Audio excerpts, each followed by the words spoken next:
All right, guys, this is Ari with Awkwardly Zen, and we're getting started here with Charity today. She's going to teach us on human design. We have had some lovely new friends, Zoom bombers, who are coming in and trying to steal some attention. So if anything goes weird on this video, give it a second. Kat is on top of it. She's kicking people out right and left, so no worries there. But I do want to introduce my very good friend, Charity. Charity has been a part of Awkwardly Zen for a while here and has done such an amazing job with becoming a part of the group and then also introducing Awkwardly Zen to human design in a way that has kind of blown our minds. She's going to tell us a little bit about what human design is, and then she's going to go over a lot of stuff. Now, here's one of the things I want you guys to understand.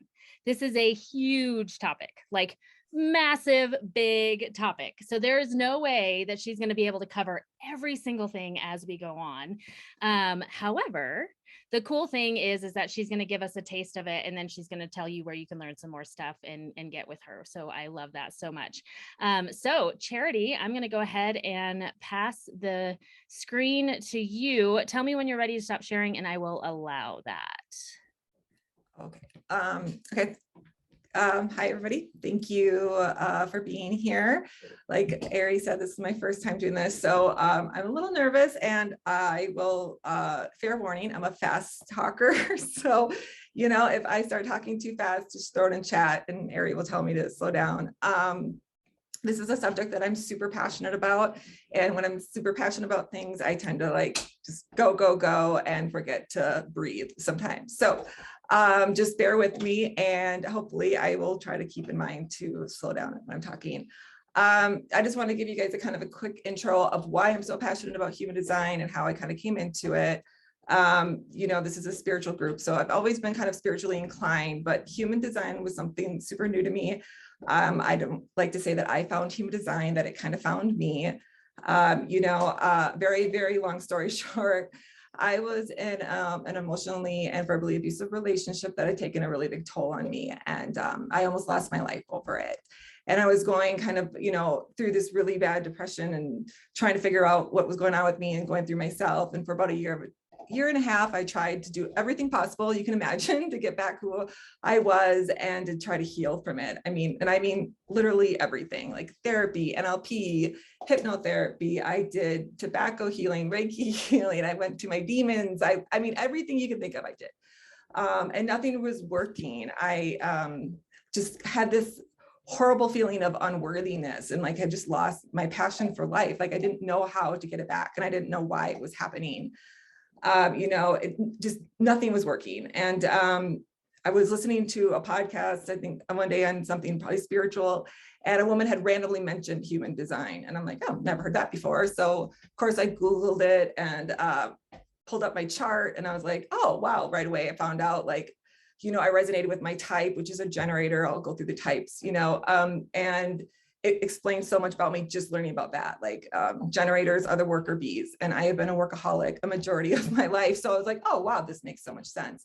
However, generators are also the most energetic and have this zest for life. And I wasn't feeling that anymore. So I was kind of confused about it. And I was just really looking at the basics of human design. So I didn't fully understand what I was learning. And I kind of was like, nah, this isn't for me. It was so overwhelming. I was like, I can't do this. But like I said, it found me and it would not leave me alone. It was kind of like, I kept getting these like kind of just buzzing in my ear about it, or just randomly keep popping up. And finally I kind of bit the bullet, and I was like, fine, I'm going to get a reading from somebody that actually knows what they're doing. And my first reading, I was like hooked immediately. I mean, this woman managed to answer all the questions I was seeking and explained everything that was going on with me in a matter of an hour that I had been searching for a year and a half. And literally after that reading, I just dove in. And when I learn something, I'm not one that does it like small. Like I spent literally probably 2 months straight, 8 hours a day, reading, learning, studying it, trying to figure it all out and absorb the information.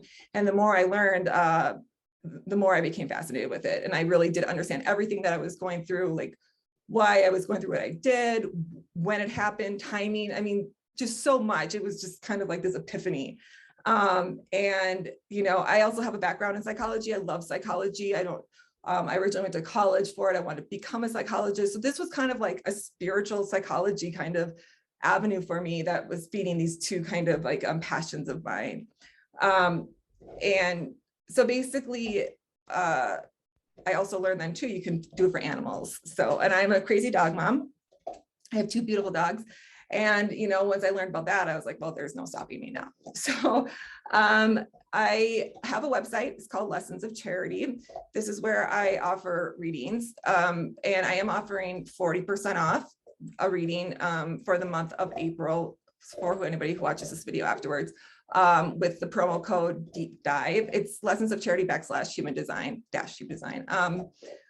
The site is about a blog site, basically, that I have not done very many blogs on yet because I've been so busy, but they will be coming. So I can't get into the full story because it would take way too long, but the blog will have the story and kind of my journey through it, but it does have a blog about human design too on it that will give a little bit more of a deeper scientific look at it, I guess you could say, than what I will be sharing here today. So basically today, I'm going to kind of be giving a breakdown of the chart, what it means, and the foundation of human design. Kind of like if you were to get like what people call a foundation reading, is usually free. It's like you're just your basic information. And just to give you a heads up too on my readings, I'm a little different than most probably human design analysis. I do it very intuitively. I look at a chart. If there's something I see that kind of sticks out, I'll kind of zoom in and focus on that. And I also love astrology, and that is part of human design, but it's not the same as an astrologer. So, but I like to incorporate some astrology into the readings if I think it's needed. Like I'll look at the houses, or I might look at Lilith, which is your shadow, and things like that. That does not show in human design. So it kind of just depends on what it is that you're looking for and searching for. And my readings are usually a couple of hours. So it's a lot of information. Most people do an hour. I feel like I have to do it because once I start digging into it and people have questions, and I want you to be fully understanding what it means. So that kind of is just the background of it. So right now I'm just gonna dive in and thank you, Jacqueline. It's part of my design to have difficulties. So I'm okay with it now that I understand it, to be honest. My design has a lot to do with, and you'll see my chart and stuff, but it does have a lot to do with, I'm supposed to be challenged because I'm supposed to learn from my challenges, but it's one of those things you kind of have to accept, right? But okay, so I'm gonna, just let me get ready the slide here. Okay, Ari, I think I'm Okay. ready for sharing So it. just another warning. I think we still might have a couple of friends in the room. So I'm going to go ahead and allow that, Charity. But if something goes nuts, just know we'll pause for just a minute. Okay, no problems. Okay. Okay, so I'm guessing people can see my share screen here. And I'm going to start the show. Okay, so let's just dive in here. What is human design? Let me just, how do I, okay, that's fine. So human design is your energetic blueprint based off of ancient and modern astrology, science, which includes astrology, the I Ching, Kabbalah, chakras, then it kind of mixes in with epigenetics and quantum physics. It's also considered a manual or a guide on how to make decisions and lead a more fulfilling life. It can tell you about how to handle relationships, how you interact with other people, how to nurture and raise your children, also how to possibly understand and train your pets with mammalian design, as I mentioned, but it's a little bit different concept. So animals have a different chart than humans, but same kind of concept. It's much like how your DNA is your health blueprint, or how you were made physically. And mentally, and but it's this is more of like the energy level of it, I guess you can say. Human design is based in duality. People are either a self or the not self, is how they kind of explain it. Like if you are living in alignment versus not living in alignment with your design. With that being said too, that human design is a great resource if you are working on shadows. Since it is a duality, it does show you your gifts, but it also shows you your shadows. And the full shadow breakdown is usually actually part of the Gene Keys, which is a different modality than human design, but it breaks off from human design. Some other things it can do is help you understand what your purpose is, or maybe if you're like thinking about changing a job or a career, it's not going to tell you like, hey, you can be a judge or a baker, but it's going to tell you what areas that you're strongest in. And there is an aspect of human design called the Big G5, which focuses on career. It's a completely separate subject, kind of like a different field of human design, but it does tell you what you could be good at, per se. But it also tells you what your spiritual gifts are. If everybody, has intuition, but if you're not sure of what you're strongest in, like there are certain areas and gates that will show you what you're strongest in for clairs, like if you're clairaudient, clairvoyant, claircognizance. It can also help with health. I'm still learning a lot of aspect of this, but it has to do with layers that you won't see on your chart. Like you have to have somebody that has access to look underneath your chart because there's layers below it.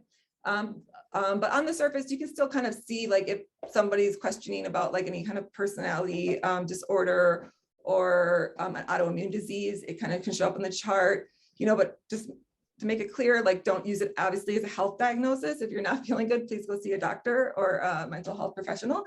But there are things that doctors will say, like you might be going back and forth, and they're not giving you a clear answer of what's going on. Sometimes you can see that in a chart.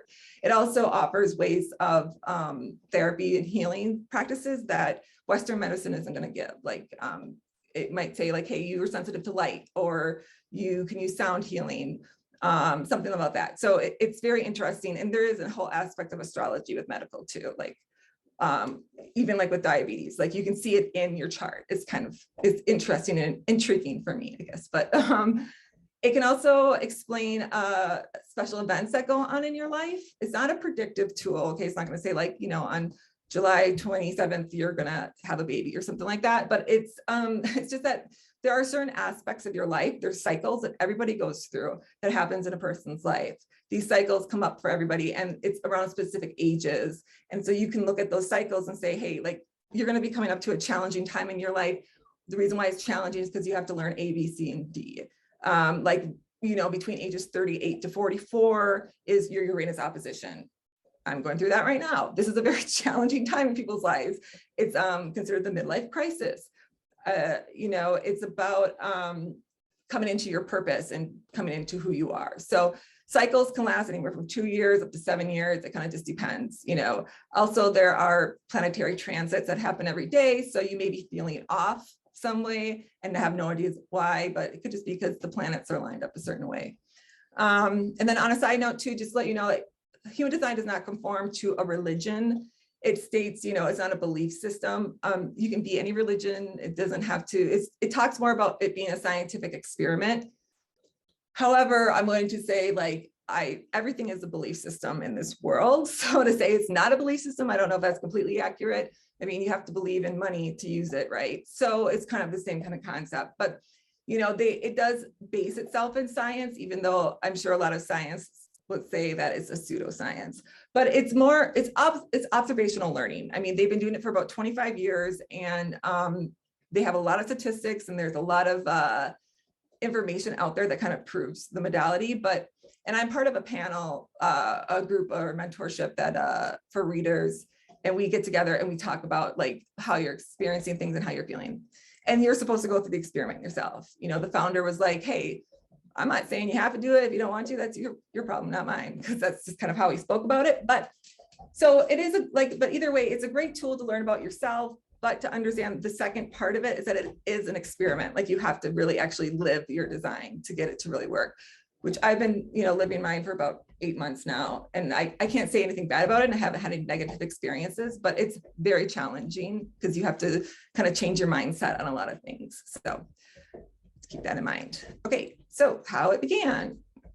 Human design was founded by Ra Uru Hu was born Alan Krakauer, I think how you say his name.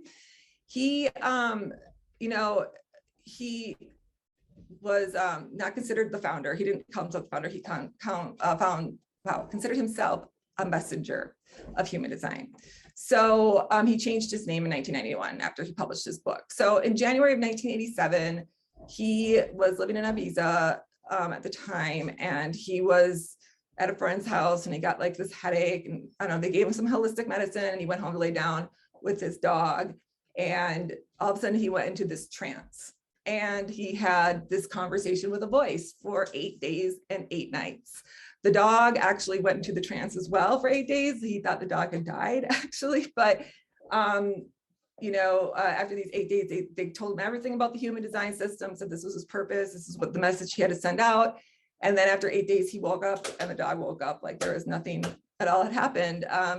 It's a pretty crazy story. I read his story. It's like really intense to read it and you're like, what? But even he says the same thing. He knows it sounds crazy and he would say like, I get it. Like, this sounds like the craziest story you've ever heard, but this is what happened. And it took him a long time to share the information. He wasn't sure if he wanted to. He actually had written everything down and then like burned it because he didn't want anybody to know what had happened. He thought everyone was going to think he was crazy. And but then he realized like in 2027, which there's going to be a change in the global cycle of human design, which is a whole other section. And I'm not going to be able to talk about it too much, but because of this change, he knew it was important to share it because there's going to be a new generation of children coming in. And his whole purpose was to really teach parents how to raise their children. He wanted to bring out human design because he wanted people to understand like why children act the certain ways they do and how to nurture them and how to raise them. And to learn to how people can really come deconditioned, as he calls it, and to be who you fully are. So, okay, how to get your chart. There are tons of sites that you can go and Google, like get the free human design chart. But these are two websites that I personally would recommend. Jovian Archive is part of the International Human Design School. Ra did die in 2011, but he started his schooling before then. And part of that was this Jovian Archive that kind of gives some information for it. So you can get your chart there. Or I personally use Genetic Matrix. I like them just because they offer like a crap load more stuff if you get a membership, which I have. So what you need is your birth date, your place of birth, which most people I'm sure do know, but the most important is your birth time. If you do not know your birth time, it usually shows it on your birth certificate. However, there are some states that do not give it. Or if it's an older birth certificate, sometimes they round up in the time. So another thing you can do is if the hospital is still around where you were born, you can call them. So they should have a record of it. If either of those two aren't available, I mean, you can obviously ask your parents too. But another one is to get it's called a rectification astrologer. It's kind of somebody that they'll ask you about certain events that have gone into your life and you're supposed to like write down this list of it. And they can, based off the events that have gone in your life, give you an accurate birth time. It's really a process and there are not very many of them, but that's what they're called. Or as Jillian, who's part of this Awkwardly Zen, gave me a great idea. She's like, you can just ask your pendulum. So if you guys have a pendulum, it's a great way to ask. I'm going to start doing that with my pets that I want to do pet readings for because a lot of people don't know. Their dogs are, if they've been rescued, their birthdays. So, and the reason why the birth time is so important is because if you are ever going to be using human design for health, you have to have the down to the minute or you won't have an accurate representation of your health. Also, if you are a twin, it will show you what's different between you and your twin. So just keep that in mind. So that's why it's important. Okay, now this is the fun part, right? So this is the chart breakdown. I'm trying to see, let's see here. There we go.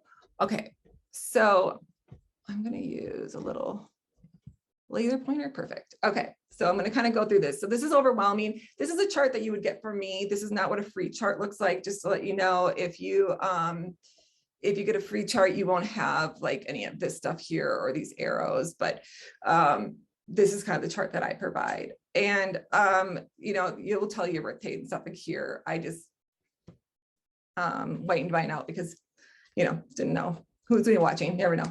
So anyways, human design, now humans are created with kind of 3 focal points. There is a design crystal, as they call it. It's not an actual crystal, but that's kind of the matter that they use for it. That is located in the Ajna Center. Actually, I should stop really quick.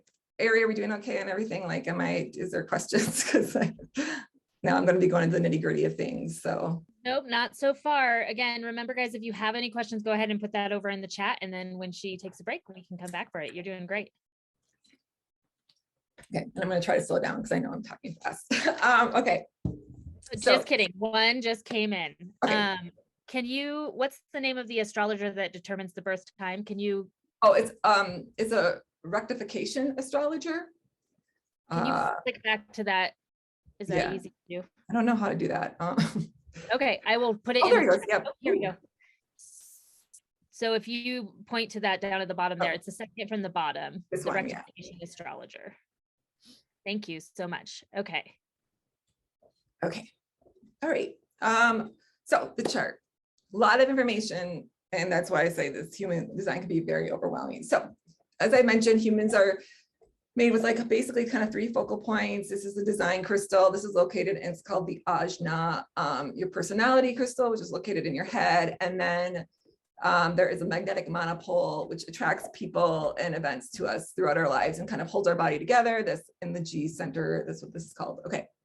So on the left side of the graph, you're going to see obviously these series of numbers and on the right, but the right side is your design. This represents your unconscious traits, your body, and this is where like a lot of health, you kind of focus in on this side of it. These are received to you 3 months prior to your birth. So when you get a chart and it says a design date, this is where it would show up right here. And these are your inherited traits, like from your grandparents, past lives. This is like what you don't really know about yourself, but other people will see in you. And also these kind of come out, these are like your natural aspects of yourself. So like, for example, me, I have gate 27 here. This is a gate of the caretaker and like, or the caring. And like, even since I was a kid, like always been a caretaker. This is just my role I kind of put into my life, and it was like, okay, well, that makes sense. So that's how I knew my chart was, that's kind of like I said, little things like validation and things that you get. But anyways, and then on this side is your conscious traits and your mind, kind of like your psychology. This is received at birth. This is what things that you'll probably recognize about yourself.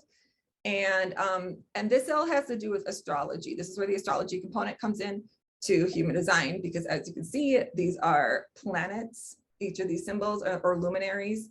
And so that's how it kind of comes together. But I was going to say, sorry. Understand that astrology, though, is not exactly the same as astrology. Like they interpret the planets a little differently. By the way, this is future after your Uranus opposition and prior to Uranus opposition. So your nodes are directions. But so I, like I said, incorporate some things of astrology, what astrology means and the meanings behind their planetary system.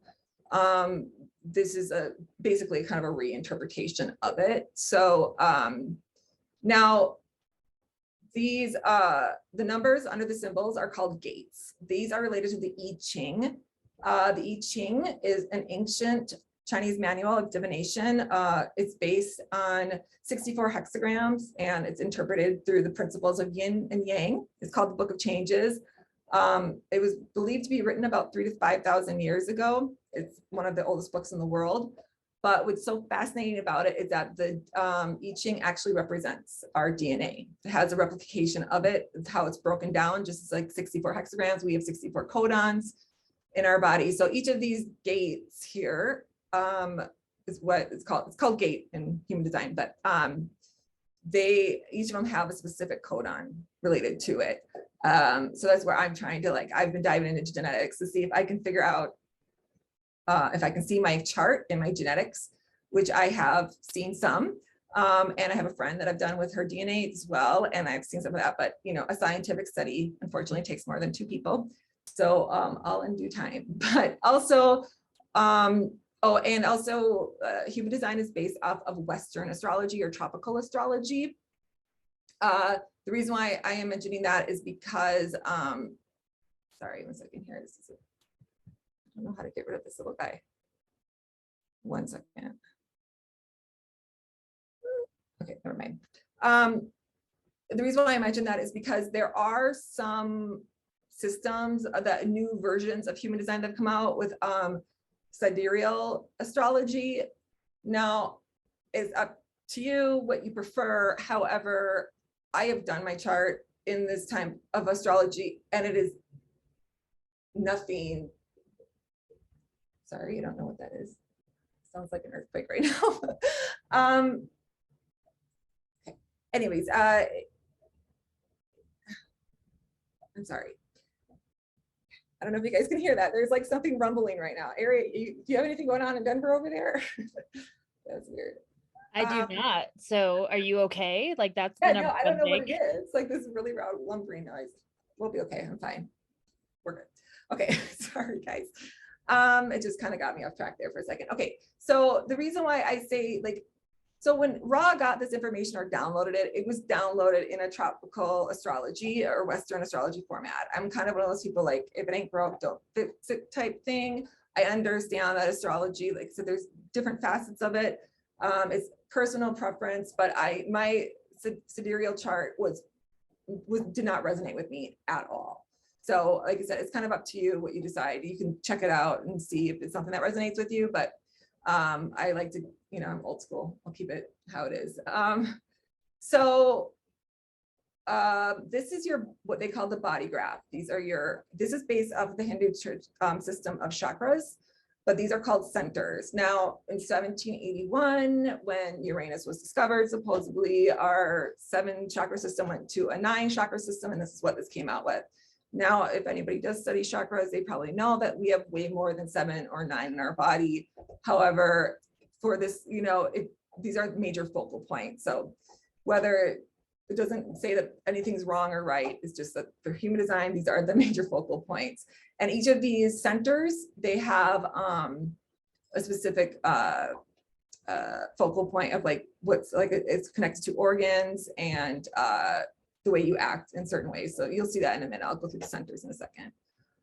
Now, these are called channels. So you can see here, like this is a channel where it connects an active gate, because these are the active gates. So you can see these correspond with each other, right? So here you see this, whatever. And this is the channel. These channels are represented by Kabbalah or the tree of life. So that's what these have to do with. That's a whole other field that I'm not going to go into, but the channels are considered like constant themes in your life. So you can see I have 2. You can have 2, you can have 1, you can have none, or you can have like 7 of them. It kind of just depends. Now, this over here on this side, so your profile is significant. Your profile has to do with the 2 numbers related to here. So you got like 6 and 3, 3, 6, this is my profile. This is part of your sun. Your sun is 70% of your personality, what you put into the world. And so that's why it makes up your profile. The lines have to do with astrology as well. Just keep that in mind. That has to do with why it's important down to the minute. So like, even if you don't have your time, you can probably get a general idea of your chart, but these won't probably be as accurate. So that's why it's important. Your profile is the role that you play in your life. It makes up the conscious side of it. So like for me, a 3, I'm a 3 consciously, and then I'm a 6 unconsciously or subconsciously. The unconscious has to do with your archetype energy, and then this has to do with like your soul purpose. So you'll recognize this in your life. Like for me, a 3 is somebody that's always challenged. You go through trial and errors in your life, which has been very prevalent in my life. And then the 6 is somebody that has to do with like a role model, and there's certain phases you go through life. I'm not going to go into each of the profiles. There's 12 of them total, but just know that this is kind of like the role that you play. It is an important aspect of your chart. Also, I forgot to mention, if you see symbols here, like you can see one here, I have a triangle up or down, or you might see a little star. Those are based off of planets that affect your gate. So when it's up arrow, it means it's exalted. So that means it's actually benefiting you. It's something that the planet, where it's positioned, it works well. It kind of pumps it up for you. When it's upside down, that means it's in detriment, and that means it's a challenge, or it's going to be something that's more complex. It might challenge you a little bit. When it's a little asterisk, it's called juxtaposition, which means it kind of works side by side. It's kind of like your little assistant there for you. Now, one thing about the profile too, I will mention that if you have a number like mine, I have a right angle profile because it's a smaller number first. That means I have a personal destiny. Personal destiny means that my journey in this life is about myself. I'm supposed to be learning and exploring myself and what I'm supposed to do in this life. I'm not supposed to allow other people to get in my way, basically, in a way like not take me off my path. I take inspiration from other people, but, I should not, what I want to do in my life or what I'm supposed to be doing is in my own direction. When you're a right angle, as it's called, like this is somebody that's also, I like to say, has an older soul. Carl Jung, which talks about personal destiny, transpersonal karma as well. When it's a personal destiny, that means like you're like an older soul. You've gone through a lot of trials and errors in your past lives, whether you believe that or not. As a 3-6, that means I'm a very, very old soul, which I was told, I've been pretty much told my entire life, but even like these are the children that are born that act like little adults. And it's just kind of like, it just means that you have gone through all these lessons and this is the life that you're supposed to really hone into and figure out what you take all those lessons from and basically live it. If you're a 4-1, that means it's a fixed fate. That means your destiny is fixed. These are people that can come off very stubborn or very fixed in their ways. They're not very easily able to change, but it's basically because it means that your destiny was written for you. Everything that happens in their life is on a specific path and a specific role. If you have a larger number first, like if it's a 6-3 or 5-1 or 5-2, this means that you are left angle. This is transpersonal karma. It means that your life path is intertwined with the path of others. Like everybody that you come in connection with has a certain role to play in your life. This could be someone as a partner, a parent, or someone that you just meet randomly on a bus one day and say hello to. Every person that comes into your life, you will affect and they will affect you. You have a really strong influence on others as others have it on you. It's really important if you have a left angle or, like I said, the transpersonal karma, to have correct decision making. And I'll talk about this when it comes to strategy and authority, because correct decision making will come into who comes into your life. If you're not listening to your authority or you're not following your strategy, you could bring the wrong people in and completely alter your path in your life. And it will bring a lot of suffering. Or the people that aren't right for you, you will know because they are probably not a good influence on your life. So it's really important to be aware of who you surround yourself with and what their roles are, I guess you could say. Your incarnation cross is called your purpose of being. Now, I say that as in there's nothing you can do about it. This isn't like your purpose, like, hey, this is what you have to do in your life. This has to do with who you are as a person. There's nothing you can do about it. It comes out when it needs to, or if you're in full alignment. You'll kind of see how it works when I explain it, but the incarnation crosses are really intense. I mean, there's 192 different ones, and it can be a reading within itself, but it kind of just, it means it has to do with like how you affect people in a way. Like you could be sitting in a cafe and reading a book, and somebody sitting next to you could see that book, and then they go home and they order that book, and that book changes their life. That's kind of how your incarnation cross works. There's nothing you can do about it. It just comes out when it needs to and when you're in alignment, basically. Your definition here, this has to do with how your energy flows. You can see I'm a split because obviously I have an upper and lower here. I don't have a direct source that connects up to my throat. This has to do with kind of how you interact with other people. It can be single, split, triple split, or quad split. Again, this is a whole other section to it, but it just kind of depends on how your energy flows. Somebody that's more singly defined will feel really whole and be really strong within themselves. Someone that has split, whether it's large or small, might feel like there's kind of something that's missing in life and not really know why. And then you meet certain people, and these people will activate your split into a single. And that causes, this electromagnetic connection. So it's interesting to see kind of how splits work. And also, so your emotional theme here, this is based off your type, which you can see up here. I'm a pure generator.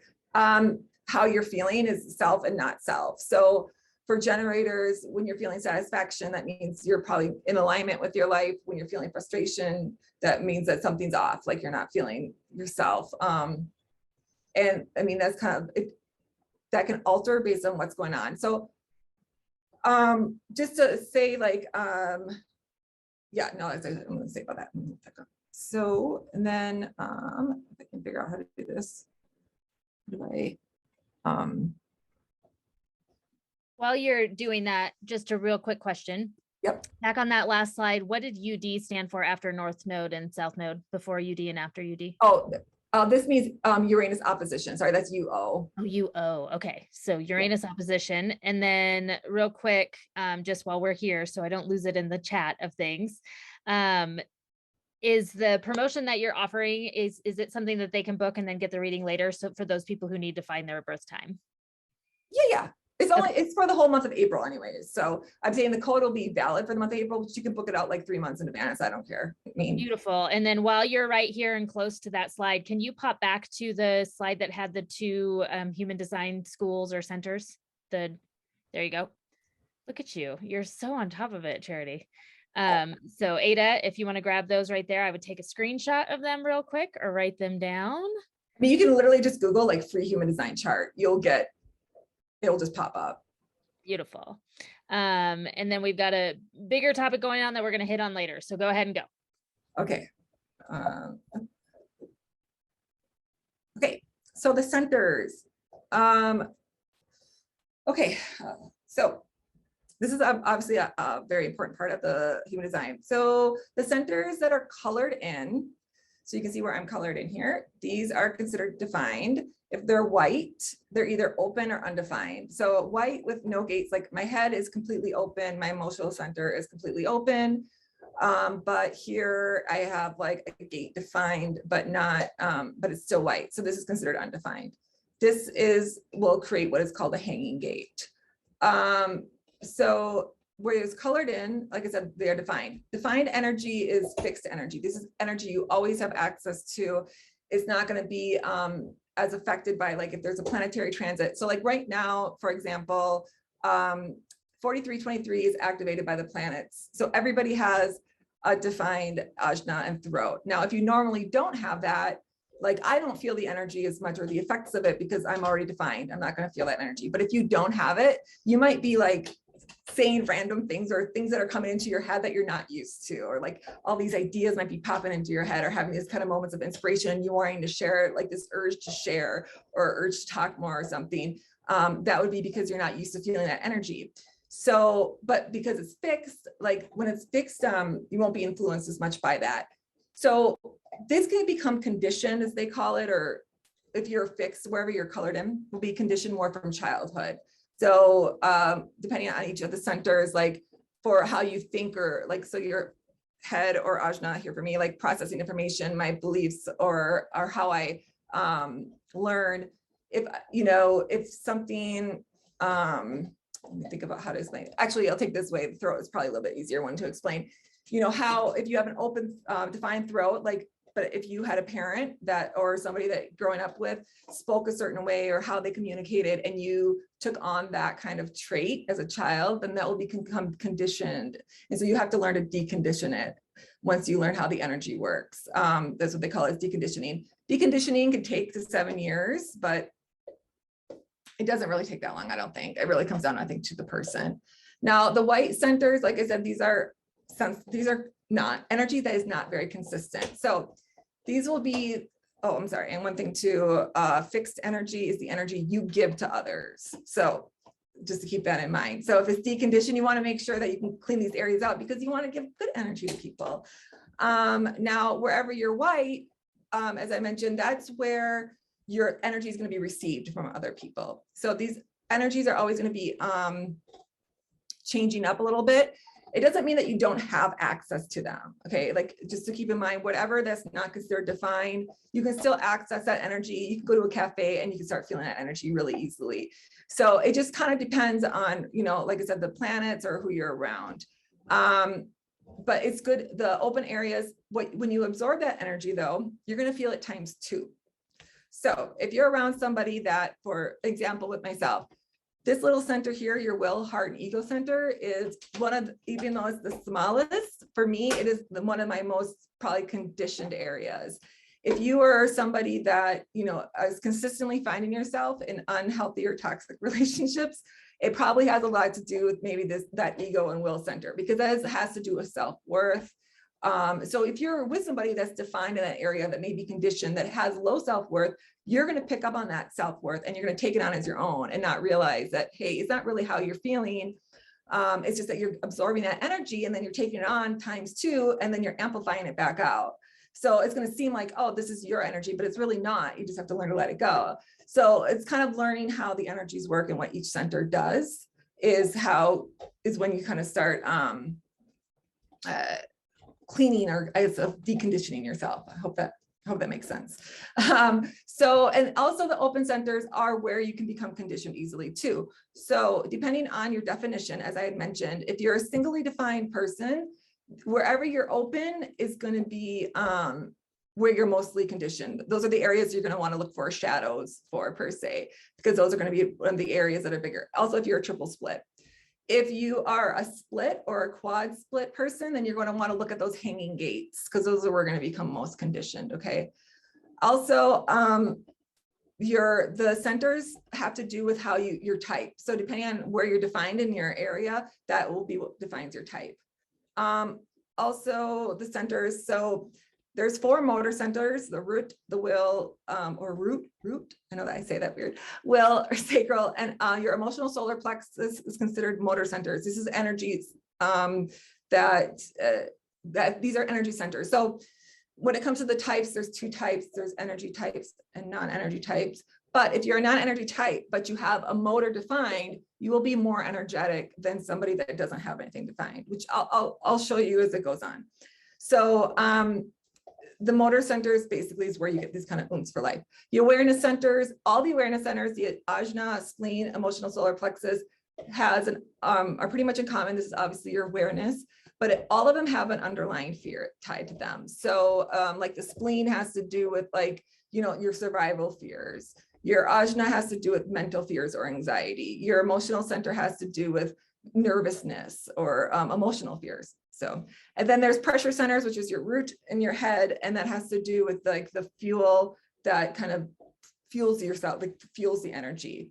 The only one that you'll notice that isn't on here is the throat. The throat is considered the most important for human design. This is your metabolism center. This is where everything is trying to get to the throat in human design. It's how you express it is because as Ra mentioned it, the throat or communication is supposedly how Homo sapiens have managed to survive. That's a theory of it, of course, is that we learned how to communicate. So, but depending on where you're open and defined, of course, like I said, it can make a huge difference on how you communicate, what areas will affect you, or how, what's the word I'm looking for?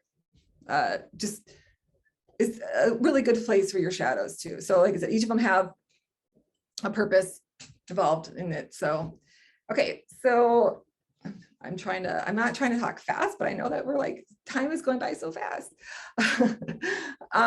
So the foundation, this is the most important most important part of human design. So after you learn all about yourself, yay, you're going to come back to the type, strategy, and authority. Your type is, like I said, there's 2 types. There's energy, non-energy. Your strategy is how you're meant to interact, with life, how you make decisions, everything is just how you interact with the world in ways. And then your authority is body intelligence or inner authority. Authority, what I mean by that is not like an idol or a god. This is something that comes in from yourself. Your body is constantly communicating with you.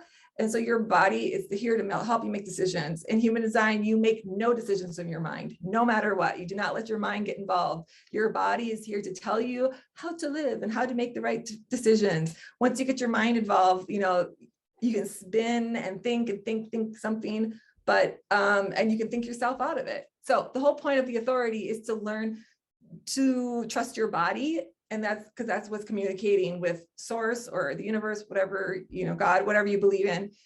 Your body is there to guide you. It'd take too long to go into each authority, but just to, each type has certain authorities, which I break down, but to kind of give a really quick run through of the authorities. If you have an emotional authority, this is the most common. I have it ranked by common. So I think 50% of the population has an emotional authority. If you have an emotional authority, this means that you are supposed to wait for emotional clarity before you make decisions based on the type of channel or gates that you have defined in your emotional center. That means you have a specific wave. It's called a tribal wave, a collective wave, or an individual emotional wave. that means that your emotions are mechanical. There is nothing you can do about your emotions. They work through a mechanical process. And it's supposed to be that you're not supposed to give energy to them. Anybody that has an emotional authority, I always say, get a mood tracker, because you want to learn how your emotional wave works. Because like I said, it's mechanical. You will be able to track it. If this individual is a little bit harder to predict, but if it's like tribal, that's super predictable. So you will see how you go through this wave. So just think of it like, is it like a mechanical thing? It's no different as like a woman that has to go through a monthly cycle of emotions. It's very much similar, and once you reach clarity is when you're supposed to make decisions. Sometimes a wave can be a matter of a day, a couple of days, sometimes a wave is a month. So it just depends on yourself, and you kind of have to track it. And each wave has a specific kind of like reaction. So like if you have a travel wave, how you emotionally react kind of sometimes you might just have a source wave, which means only your emotions only really come out when it has to deal with relationships. So that's a whole section on it. Sacral authority is for generators or manifesting generators. This has to do with your gut, speaking through your gut, how you feel.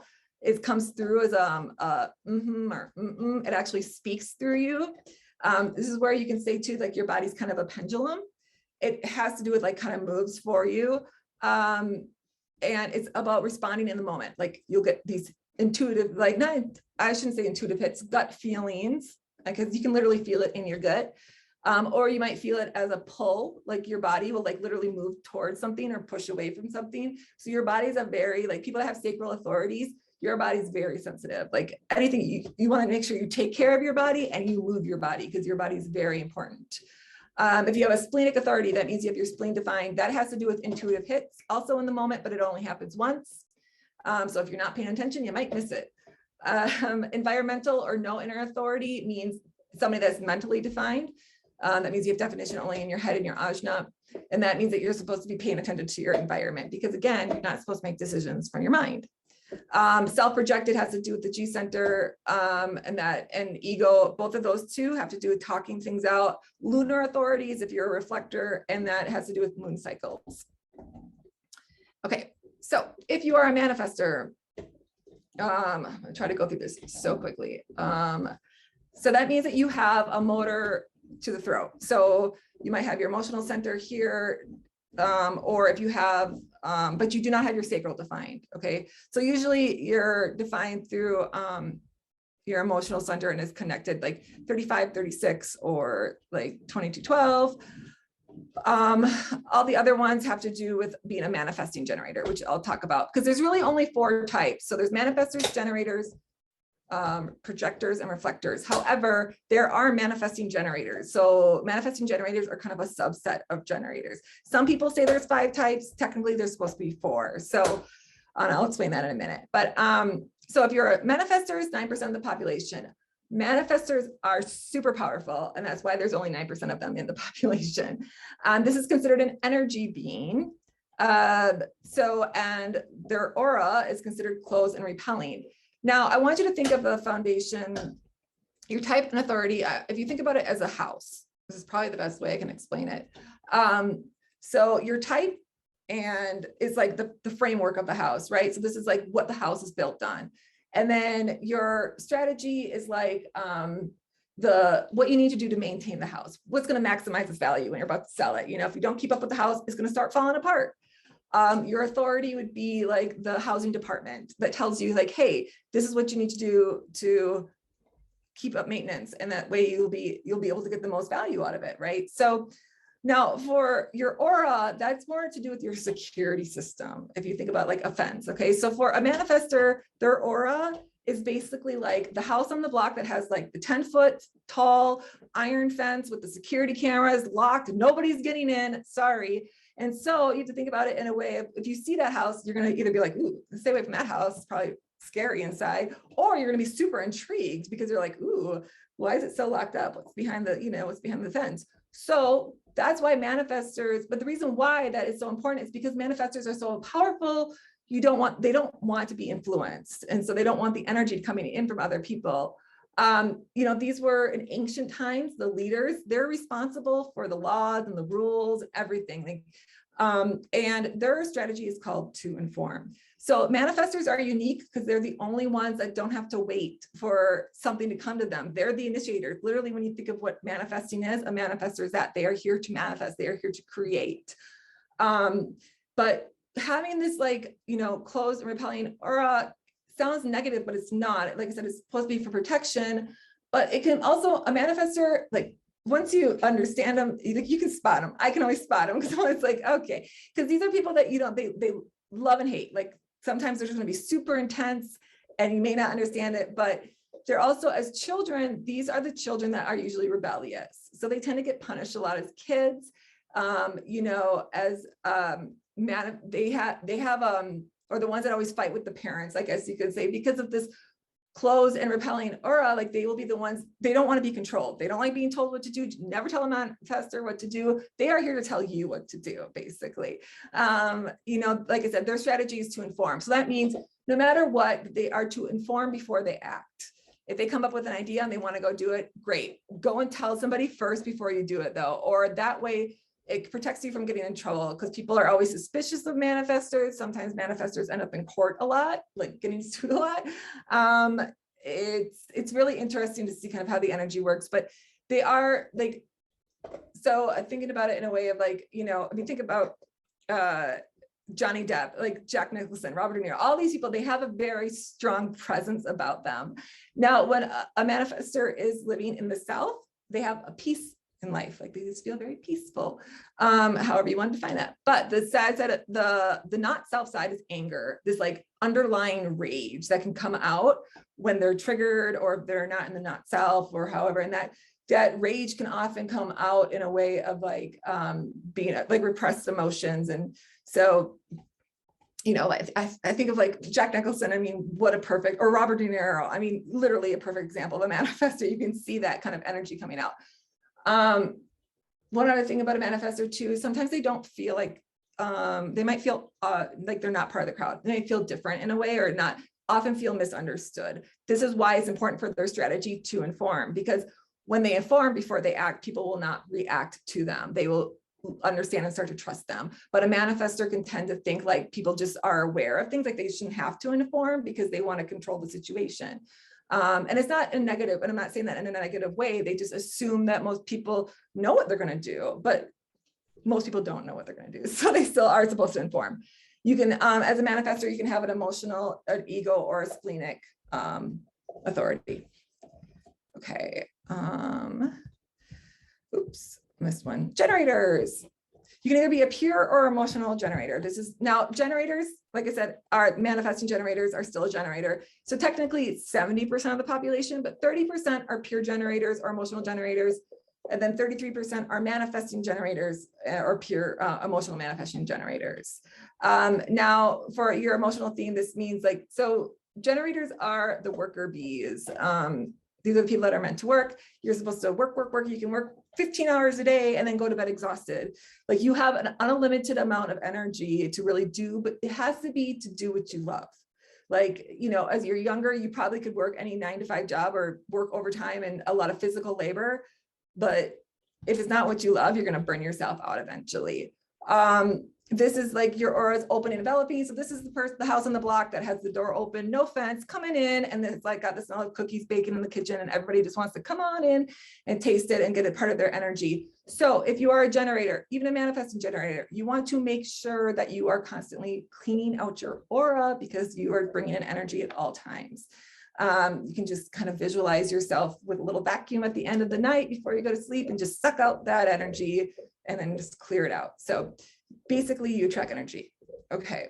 Am I doing okay? Is everybody okay here? Just want to make sure I know I'm at a little bit of a time here. So, but generators are very, so their strategy is to respond. Now, what I mean by that is as a generator, like I said, you're either going to have the sacral authority, or I'm just going to do this where you have this manifesting generator. This is the difference, right? You have a channel that connects to your throat.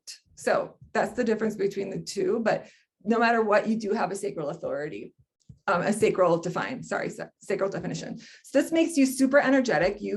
People want that energy. People come around you and they feel that and they want to take that from you. So make sure that you're not giving out your energy to the wrong people. But this also gives this direct communication with the universe or source, whatever you want to say. because as a strategy is to respond. So that means everything comes to you once you allow it. So we do live in a manifesting world. We are constantly told if you want something, you go out and you do it and you initiate it and you get it. Generators are not supposed to live that way, which sounds kind of crazy, but this was probably one of the most challenging parts for me. I have always been a go-getter. I'm like, if I have an idea, I'm going to do it. I'm going to make it happen. But if you think about your life, which I had to think about mine, and you think about things when you initiated from yourself versus when things came to you and then you responded to it and see how it turns out, there might be a pattern that you notice. So, and when I say respond, that means responding to the universe or to people in general, but you are in constant communication with the universe. So anything you think about, the things that you know, if you're thinking like, oh, I'm never going to get that job, you're not going to get it. The universe is going to hear that and it's going to say, oh, you don't want it? Cool, we're not going to give it to you. But, you know, if you were to say like, hey, I hope a job will come to me, or even ask the universe, hey, can you send me something? You will start to see how the energy works. The best way that I can explain this is that I'm a freelancer. Okay. So a freelancer graphic designer. So for me, I've always had to go out and bid for jobs or act for jobs. And I'm on a site that you can do that, or you can have people come to you. So when I had to learn about this, I was like, all right, I'm not going to bid for any more jobs. I'm going to see what comes and I will respond to them. And literally since I started it, I've not had to bid for one job. And even I get scared sometimes. I'm like, oh my gosh, I'm not going to get a job. Nothing's going to come. But I'm like, nope, I can't think that way. I got to trust the universe and it will come. So what I mean by this is like, and it's not even just like something physically has to come. I mean, it can be like a billboard on the side of the road. It could be a commercial. It could be something you hear. It's constantly there. It's all about the signs. Just look for the signs. And if you're not sure, like, did I get a sign for this? Or am I supposed to do this?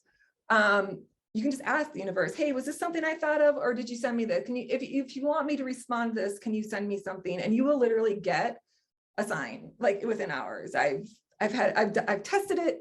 But again, you have to trust it and you have to be paying attention to it. Generators can also experience something called burnout. This is where you're going to have like these energy for having this endless amount of energy. All of a sudden, if you're not using your energy properly, is going to burn out. It is like if you're overusing your battery and your phone and you have way too many apps going on at once, your battery is eventually going to burn out. This can result in depression. It can be just super like losing your zest for life. It really has to do with because you're not living in alignment. You're not in the feeling of satisfaction. It's a constant frustration feeling. And there's more to go into with that. But the difference between, like I said, a generator and a manifesting generator with the strategy, though, is that you are to respond to life, but then you're also supposed to inform. So if you get this like hit and you're like, okay, yep, I want to do this. You're supposed to tell somebody and then do it. So there's a little bit of an extra step. However, manifesting generators are also busy. That they're kind of like a super generator in a way, like busy, multitasking, and like they can skip steps that most generators can't. Like it's this really, they call it kind of like a superhuman energy.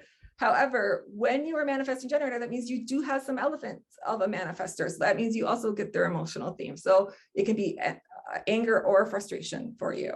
So just keeping that in mind too. I still wish I had more time. I feel like I'm not telling enough, but I'm going to try to keep it going. Okay, projectors are considered a non-energy being. Now, this is where I was talking about motors. So you can have a projector that might have just like your spleen and your throat defined, or this to here. Those are considered the more non-energy. But if you have, you know, your emotional center defined or your root defined, then you're going to have these sources of energy that, or your will center defined, like this, like if this was a projector, even though they're considered a non-energy type, they have energy. They just have to make sure to be careful on how to use it. Projectors need to rest. They are not meant to be working a lot of physical labor, a lot of hours. They should be working in spurts. These projectors are the guides. Projectors are here to guide energy beings, and really like they make great therapists or presidents or, you know, like really jobs that involve more about guiding other people, healers. I mean, really something that allows you to break it up. I mean, it's interesting because they're 20% of the population. But like, you know, my ex was a projector, and he always used to say like, oh, I can't stand working all these long hours. Like he would get really tired, or he would come home and he would just be sleeping like within seconds. And it was because he really wasn't meant to work long hours. It's important for them to get breaks. Like even if you do have like, you know, I mean, obviously there's some people that can't not take breaks, but it's good to do more things in spurts.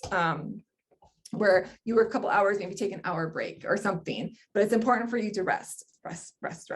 Now, your aura is absorbing and focused. Okay, so that means like their auras are meant to attract certain people in their life. They're meant to bring in certain events. It's called waiting for the invitation or recognition.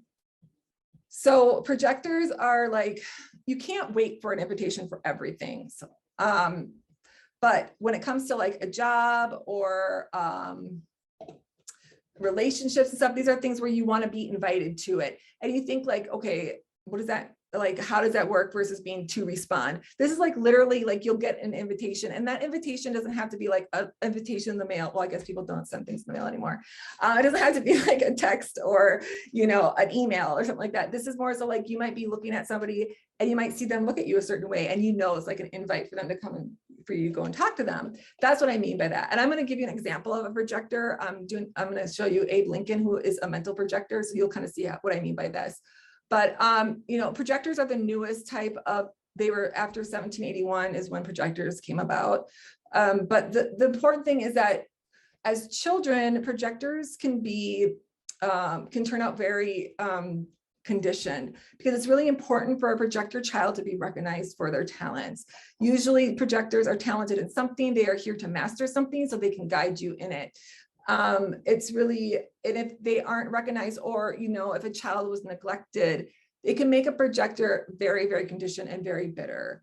And it's really important for a projector to kind of clean out those like conditioned areas, because the older that you get, it's harder for them to become deconditioned.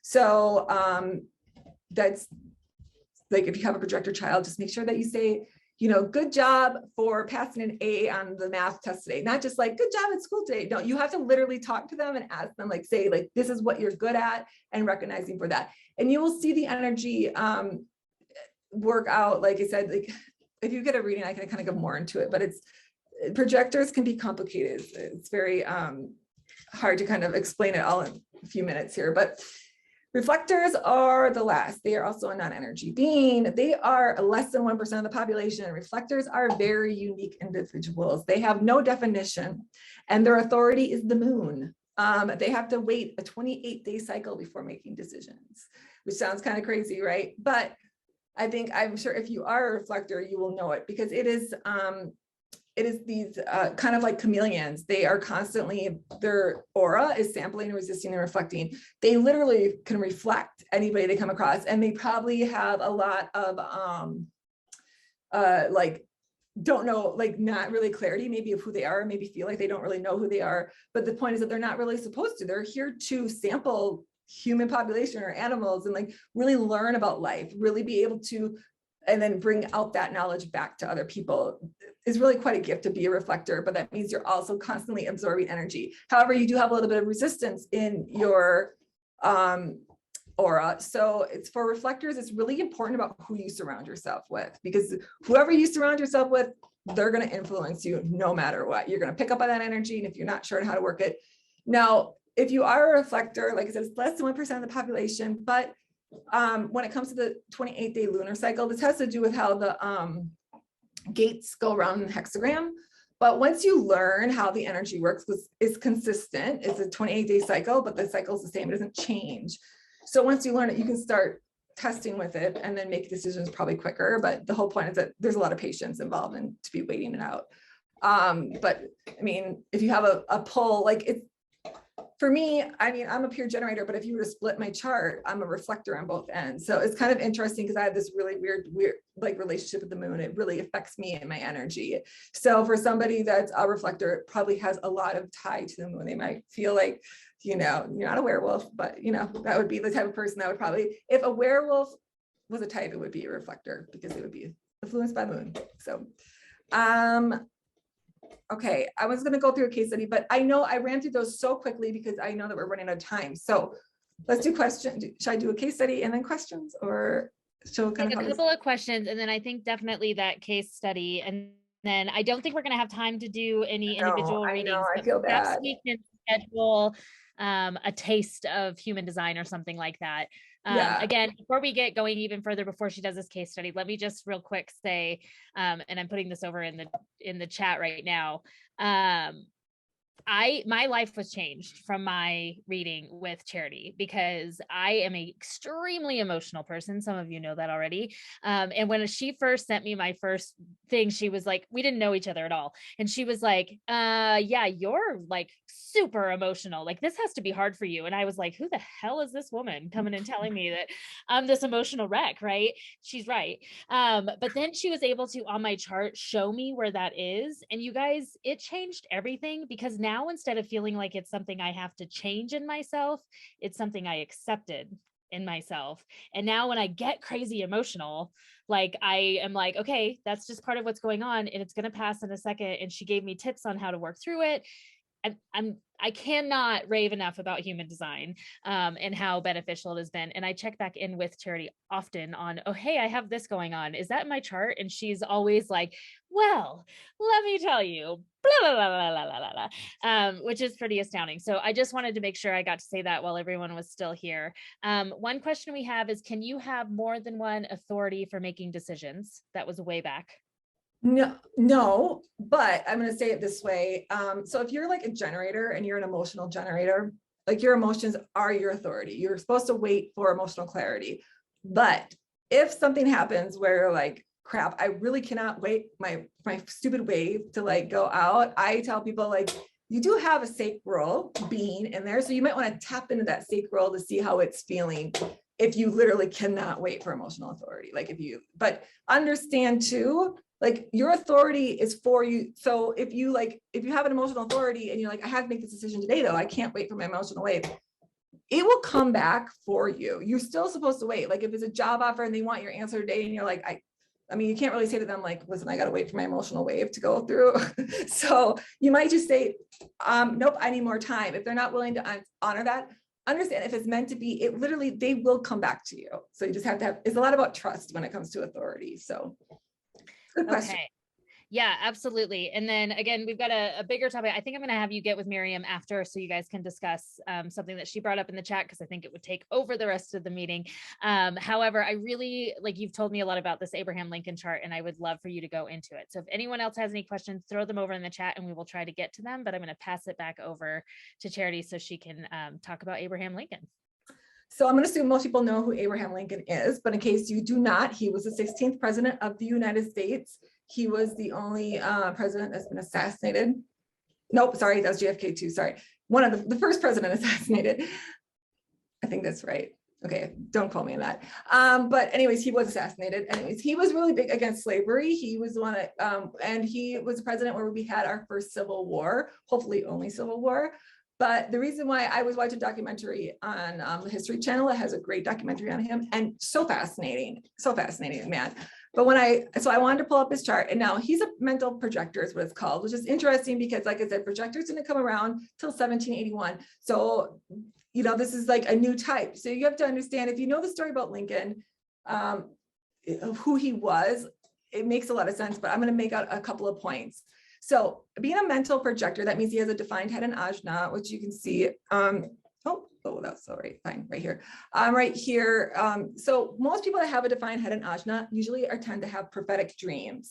Your dreams are like, and he, ever since he was a kid, like he talked about it, he literally saw his assassination. Like he would have all these prophetic dreams and he would go to his wife and he would tell him, and then they would always come true. Like even as a child, he dreamt it. Now, when I said about projectors too, with having an absorbed and focusing aura, who you surround yourself is really important as well. Now his team, and he's also a 5-2. So like I said, that means people that come into their life are going to be very influential, and they're going to be influential on other people.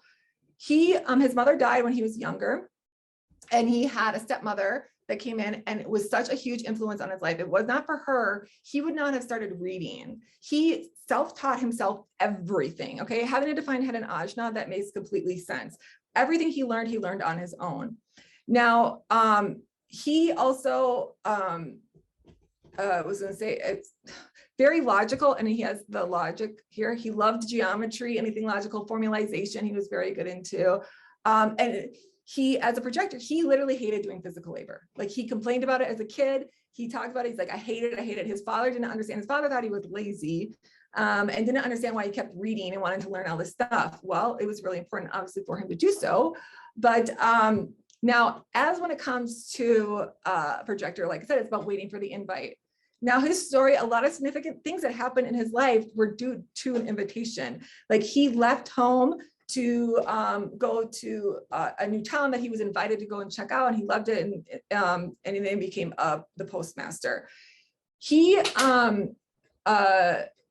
how he became president was because he was invited to the Young Republicans conference. I'm totally butchering this, but I'm trying to say this quickly, but it's really interesting because he was invited to go for speech, to go and talk. And due to this, he's accepted the invitation. And because he did that speech at that conference is what changed his entire projection in his life. And he, as a mental projector, so what have you have environmental, it's all about talking, how they speak. They have to speak things out to understand things. And so he was one of the greatest speech makers in history. I mean, his speeches have been reprinted over and over and over again. I mean, the Gettysburg Address is like one thing. So it really makes it clear on that. But what's really fascinating is that he has an incarnation cross of revolution. So he is the only president in history that I found that has the incarnation cross of revolution. Revolution, the incarnation cross revolution is about revolting. Why we had a civil war at that time?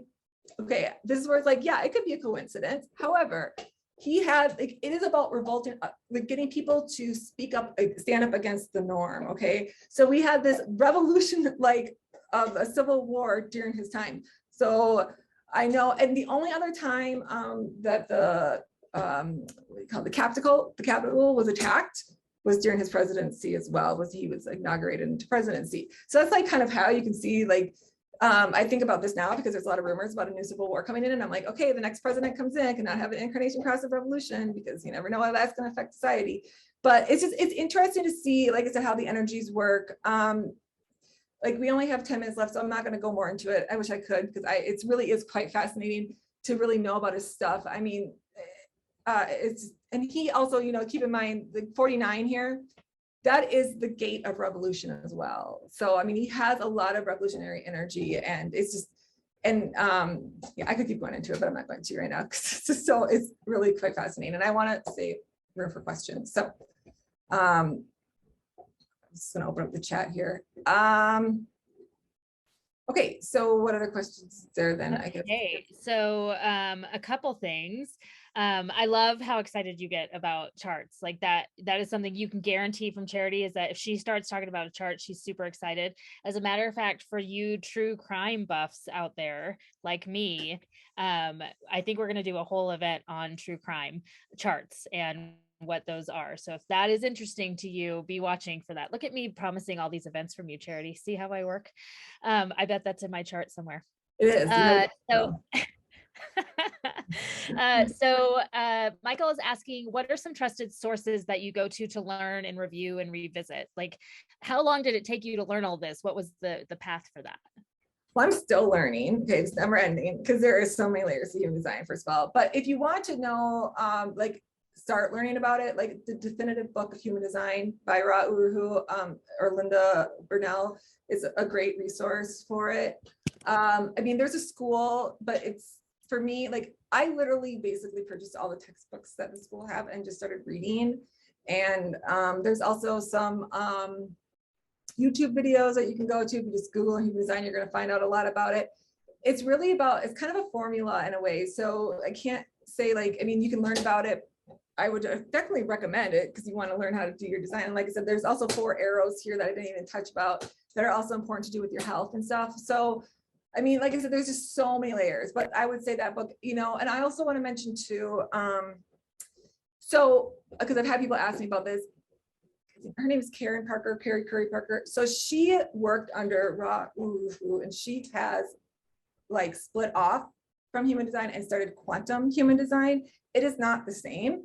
It is in a sense, but basically she didn't really like, so one thing with Ra was that he had a very blunt, he was a manifester. So he had a very blunt way of speaking. He kind of talked about things in a little bit of a darker sense, especially with the 2027 change coming up. Like, you know, he was very much into like, hey, there's a lot of light, but there's a lot of darkness.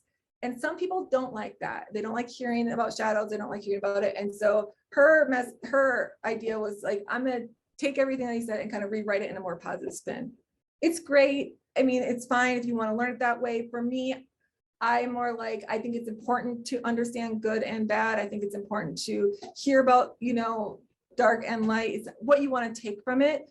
I don't, for me, like I said at the beginning, like he was chosen for a reason. If he was chosen to be given this information, if they wanted it to be, I'm assuming knew how he was going to deliver the information. So, and it's fine. It can involve and stuff like that. It's up to you how you want to do it. Karen Parker does have a book before quantum. She did a different book that when she was studying under him, which is also a good book.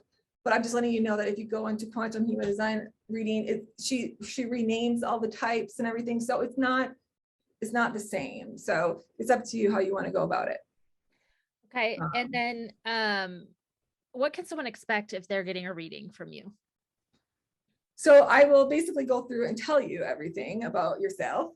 Hopefully you want to hear it, but or if you have specific concerns that you can ask me, basically, like if it says like, hey, I've been going, like I've had it where people will message me and say like, I've been diagnosed with something, or I'm trying to figure out what this health issue is, or also why do I have relationships that keep showing up this way, or whatever your concerns are, you can ask me. If there's something that's like, I'm like, well, I can't answer that through human design, I would tell you, but I try to make sure to address the concerns or what it is that you want to know about yourself. Miriam Cheatham Parkin, I have his books. I guess I've heard good things and bad things about his books. I don't know if they're, I mean, I haven't read his books, but I have heard good things and bad things, but he does also have books. So that is another one. Okay. And real quick, could you share your screen again and then go back to a couple of slides before we wrap everything up? Sorry, I stopped your sharing before I remembered that there were things that they needed. Well, do you want to add, maybe I can just, is it something, well, we got the two main people, and then someone would like to do a screenshot of the manifesting generator slide. So while you are getting that up and going, let me just say again that you can reach Charity. She is offering 40% off to our Awkwardly Zen friends today, which is super sweet of her. It's a huge discount, and thank you so much for that. There's the manifesting generator, Ada. And then I want to also highly recommend that you guys attend Zen Zooms and things like that. You get a lot of insight. Charity hangs out with us on Tuesday mornings quite often. So if you're available Tuesday mornings, come hang out with us in a Zen Zoom. And that's super fun. Marianne, I'm going to have you, your question is so big and so vast that I'm going to have you get with Charity afterwards. We just simply do not have time to dig into such a big topic. And so I will have you connect with her. And then if we need to, we can have a whole nother event on it. And then just wanted to let you guys know, I'm going to go ahead and stop the recording. Any last minute things, Charity, before I go into what's coming up? No, I mean, we could definitely though do another event maybe where we can just do straight readings for something like, you know, a one question thing, but just to let you guys know too, like I'm really hard at stopping. Like I said, when I see a chart, I'm like, okay, let's go into this. You know, I'm like, oh wait, let me just tell you this one other thing too. And so I just really want to emphasize that when you do get a reading with me, it can be overwhelming, and I make sure to record it for you guys because you should definitely listen to it. Like I go in for a couple of hours, and I'm not really one to be like, oh, it's 2 hours, time's up, done. You know, I want to make sure that you guys fully understand and what you need it for. And I will be doing too. I'm going to start offering, I haven't started it yet, but I do want to offer readings where like if somebody just has like a one question thing and they do want to come in, where it's like a kind of a smaller mini reading. It's just that if you don't understand human design and you try to do that, it's going to be like, what? So that's the reason why I haven't started it yet. Absolutely. And you are so good about answering questions later on too, which I really appreciate. One of the things that I love about Charity is when we first met, and there's nothing wrong with people who break it into smaller events. And if you go and find a human design reader outside of Charity, you might find somebody who says, okay, we have to do a series of readings because it is so much. Charity's like, I don't want to do it that way. So she loves to give you as much information as she can in that one reading. And then you can book the smaller readings with her. And I've done all of that. I appreciate that.